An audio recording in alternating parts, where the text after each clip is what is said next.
And welcome back to For Such a Time as This, the place where there is no such thing as a silent witness. We are looking toward the Middle East, end time prophecies, as we continue to look at the Holy Land, eagerly awaiting our Lord to come back. As always, I'm with my partner in crime, Rick. Rick, how are you? Doing fine, thank you, Pastor. It's pretty boring in the Middle East right Yeah, now, there's right? not a whole lot going on. Okay. Except that every 15 minutes I get a new update. I can't keep up with them.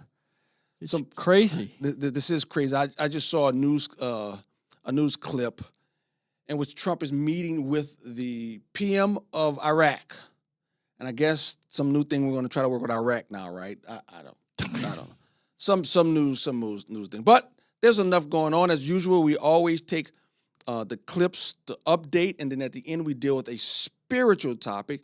The spiritual topic we're going to deal with today is the second seal found in Revelation 6. And the third seal, second and third seal. And you think that maybe foreshadowing is going on in Iran right now? Just a highlight of what's going on the interior of Iran. This is not the tribulation, and we're not saying it is, but this is just a preview of what might happen worldwide. All right, so let's begin with the clips here. Roll first clip.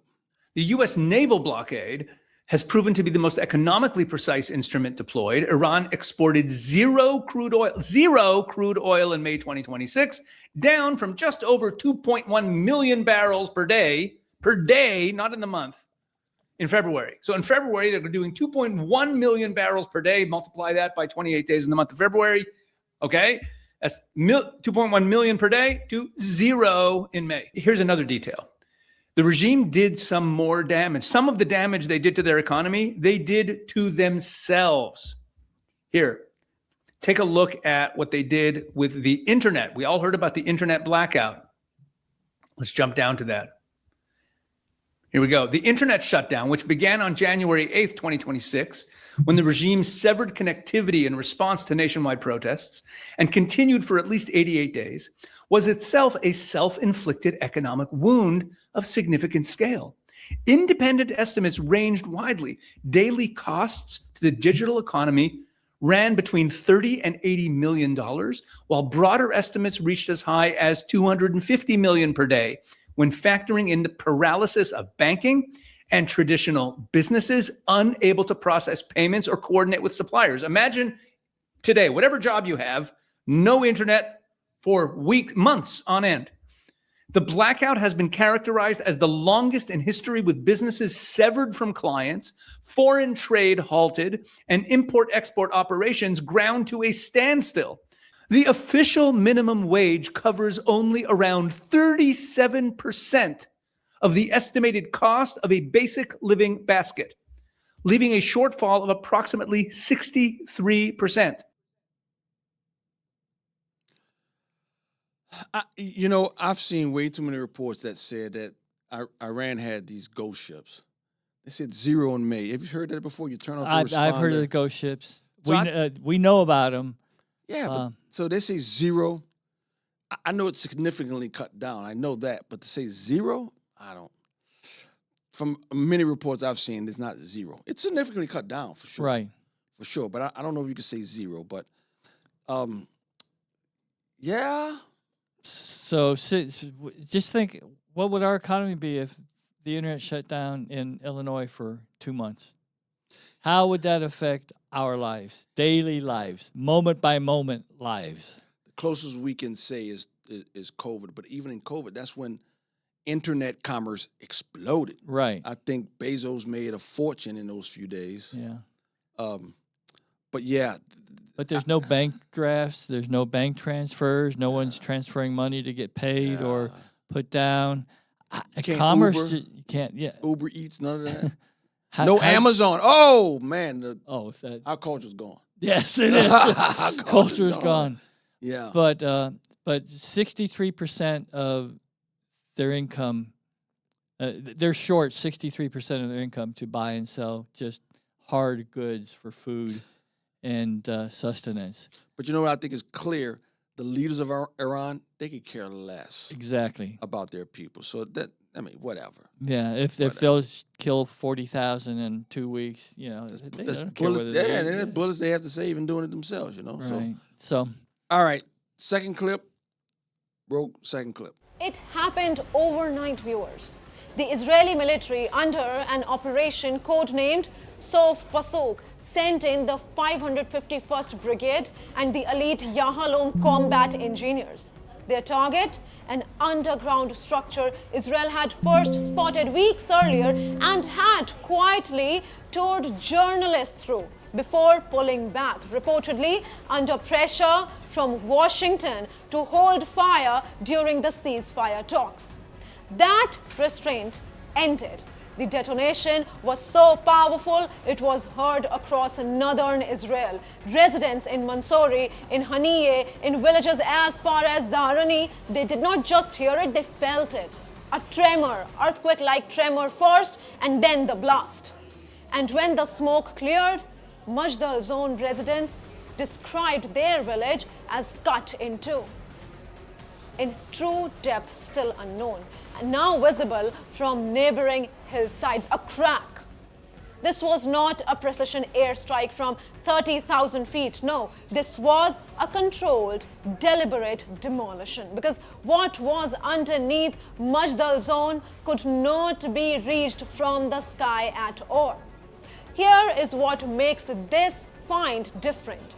Israel says this was not just a tunnel, it was infrastructure engineered according to the IDF using technology and know-how supplied by Tehran, built to IRGC standard.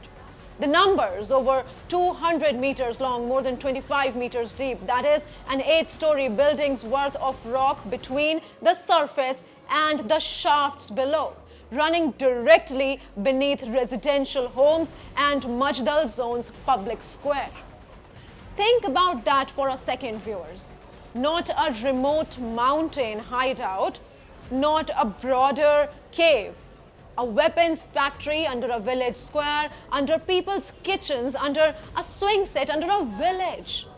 Inside, Israel says its forces found what amounted to a small Air Force station. Drones, warheads, explosives, staging rooms, and 4 separate launch pads positioned and aimed at Israeli territory. Now, this was not built to hide, it was built to strike and then vanish back into the rock before anyone could trace where the launch came from. A lot like what Iran does. And here is the part that gets buried in the headlines.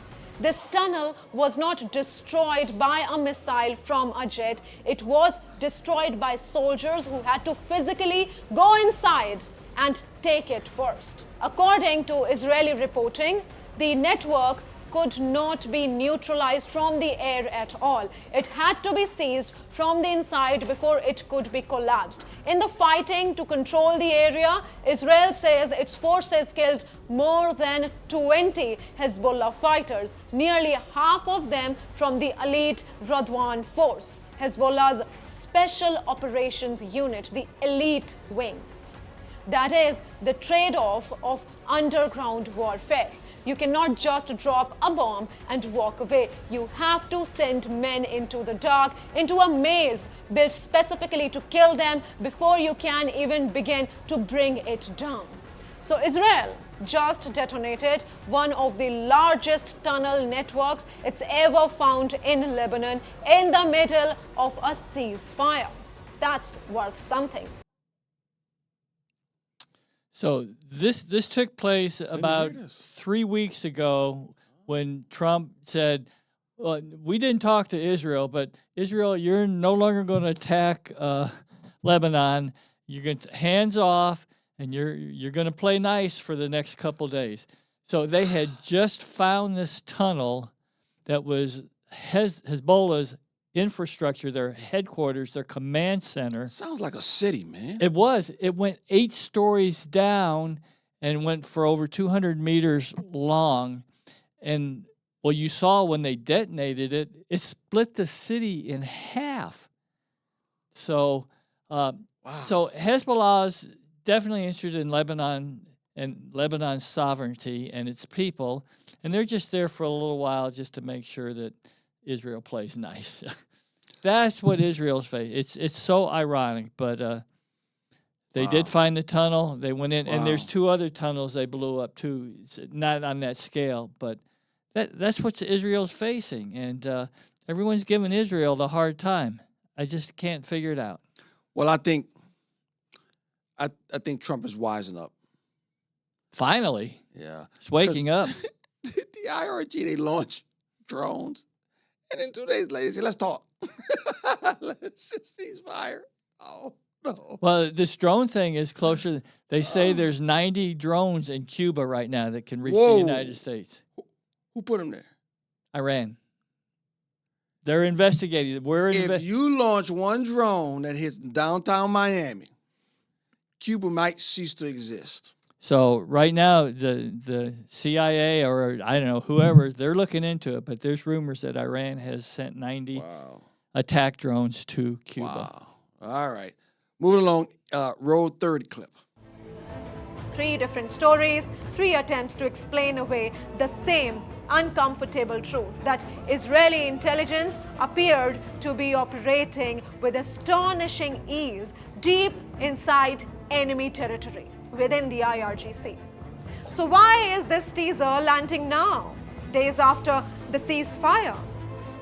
Context matters. The IRGC has just been through the most brutal stretch in its history. Its top command gutted, thousands of its own personnel killed in the war. Its supreme leader gone, a new supreme leader still consolidating power, and now a nationwide reckoning over who is to blame for the collapse of the country. In that environment, a story about spies operating inside the organization is not just embarrassing, it is corrosive. It feeds the exact narrative that Iran fears most right now, that the institution meant to protect the regime cannot even protect itself. Now, we don't have names yet.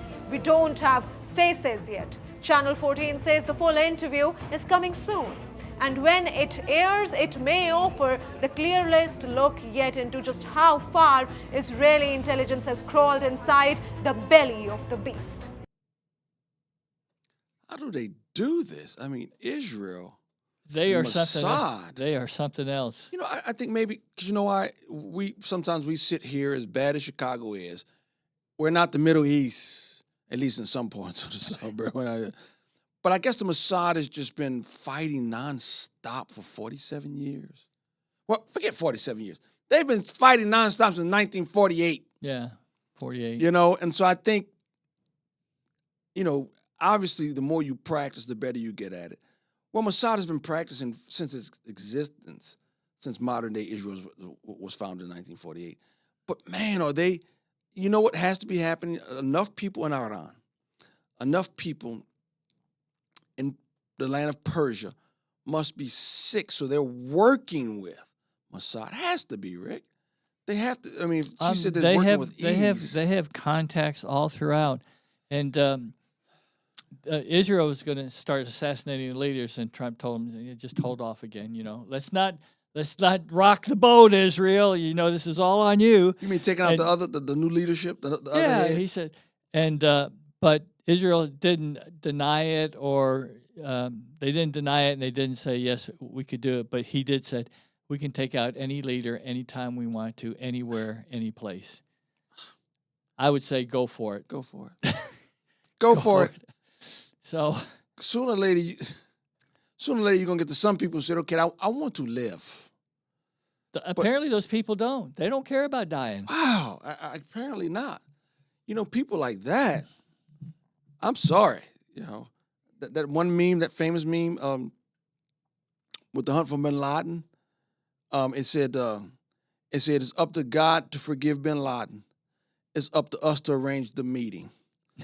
And I think that's almost the attitude you have to take with the head of the IRGC and the mullahs, you know. Hopefully God will forgive them. But we got to arrange the meeting. Yeah. You know, because They love death more than they love life. That's the way it seems. And you know, let's be honest, there's a bit of power there.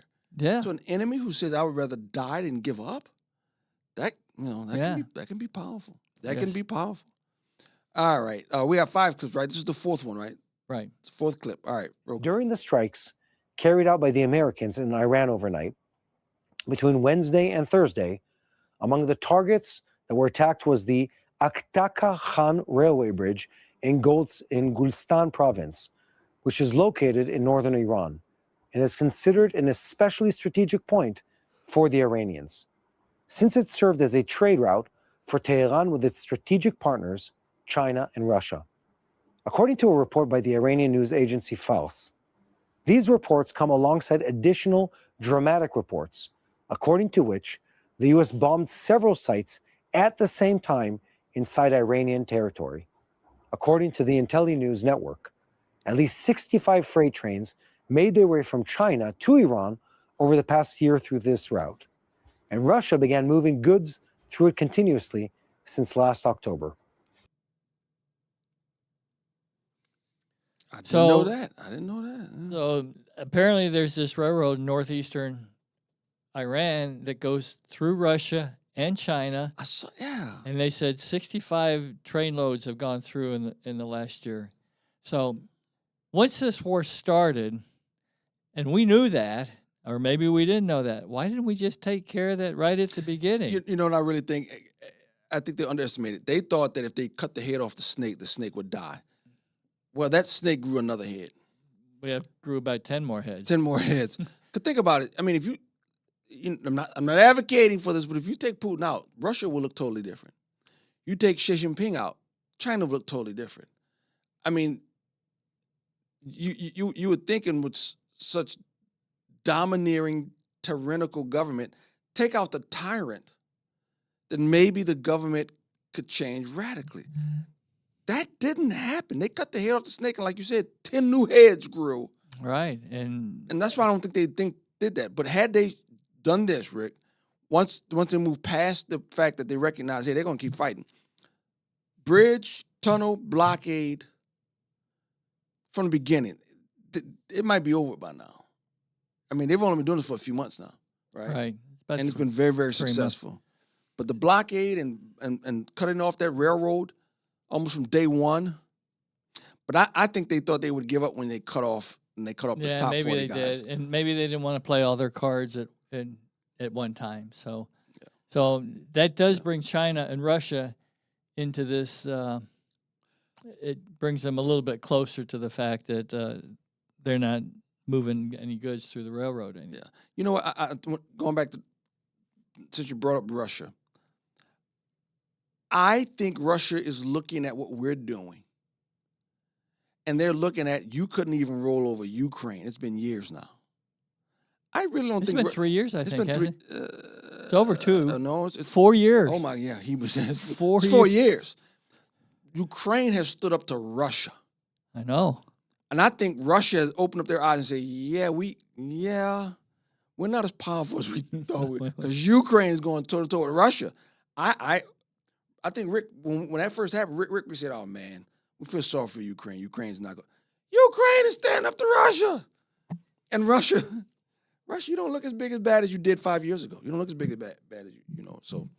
So the only other place where they're getting goods and services with the blockade on now is in the Caspian Sea. I think that's the southeastern part of Iran. And if they take that out, then they have no way to get, unless somebody flies them in, all their goods and services. So it's tough for the Persian people in Iran. I mean, it's I tough know, on I the feel sorry military, for 'em. but I really do. But you know what?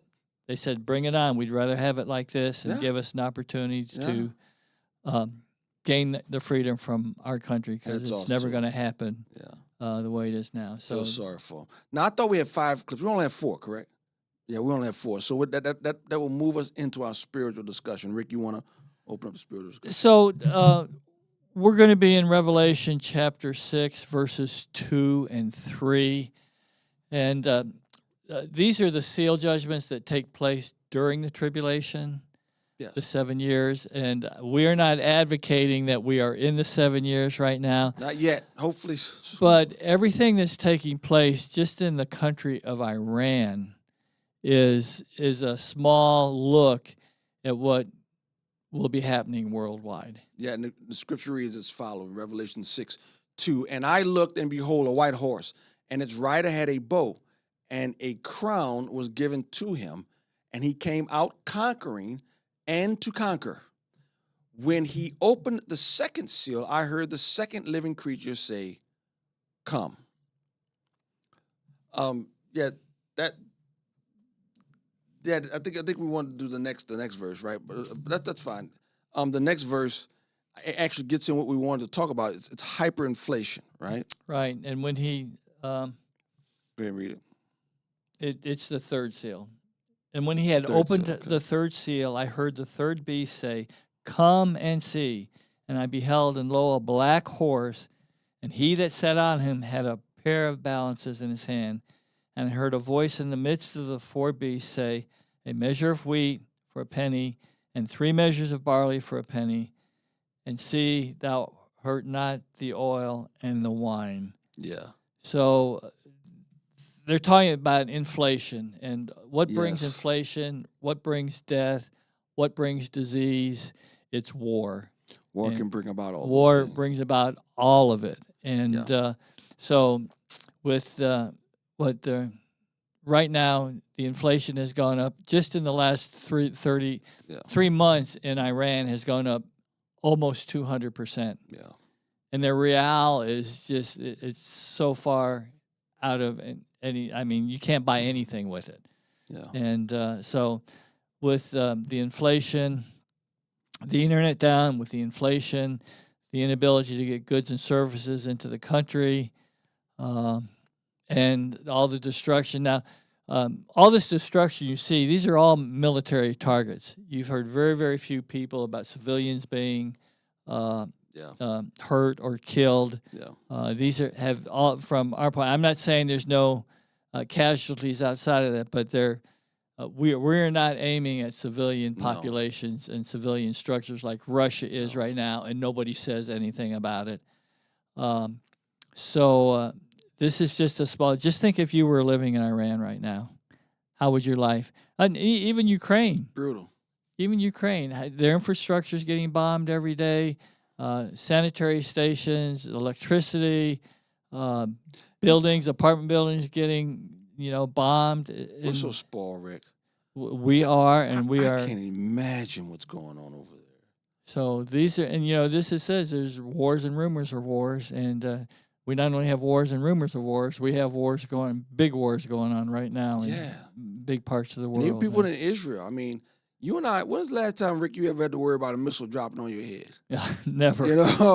We're America. We're spoiled. Americans are spoiled. Right. But what's going on over in Iran? One of the things I can say this. I've asked other people from other parts of the world.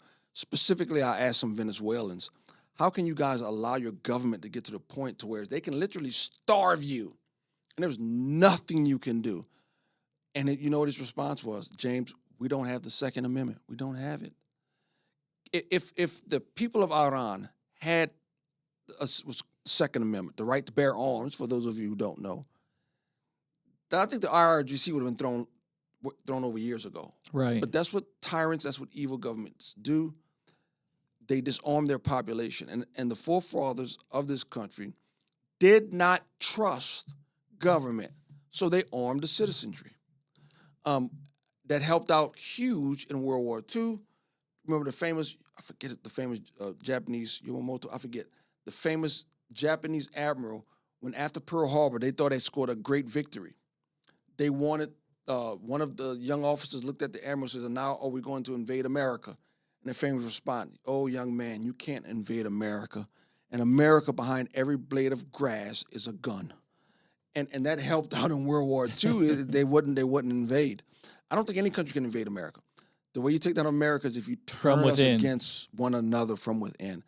And that is what's going on with this foolish race baiting and stuff like that. But another Socialist story. Democrats Socialist and Democrats, the Muslim yes. infiltration they're and their doing ideals. what an army can never do. Right. And they're conquering us from the inside out. But you know what? I hope these things going on in the Middle East are far ahead of the demise of our beloved country. Again, we keep looking forward. We see things, I don't know, Rick, can you say worsening in the Middle East?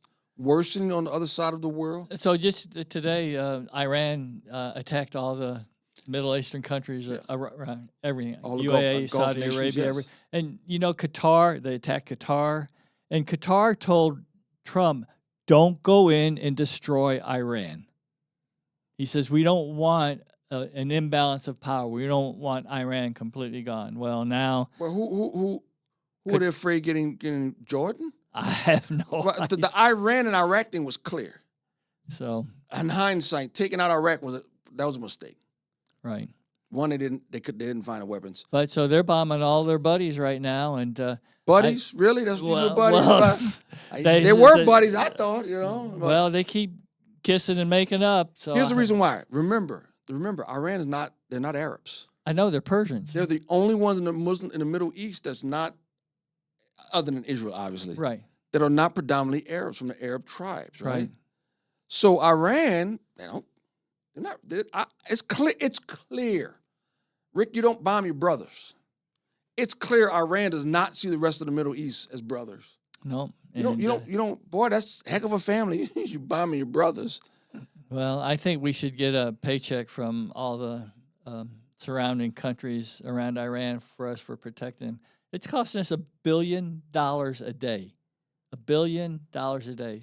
But the Lord's in control, and we just have to. This is just our limited outlook on what's going on, and but we know the Lord's in control, and Yes. we're grateful and thankful for the peace that we have here. But we need to start to get up and stand, and because we are being infiltrated from the inside out. They are doing everything to overthrow the principles of this country.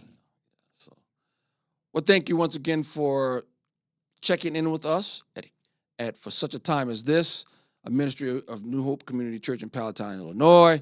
Thank you, Rick. Thank you, Russ, our studio engineer who's doing this. Thank you all for listening. Till next time, as we eagerly await the second coming of our Lord. Till next week. Thank you. Thank you.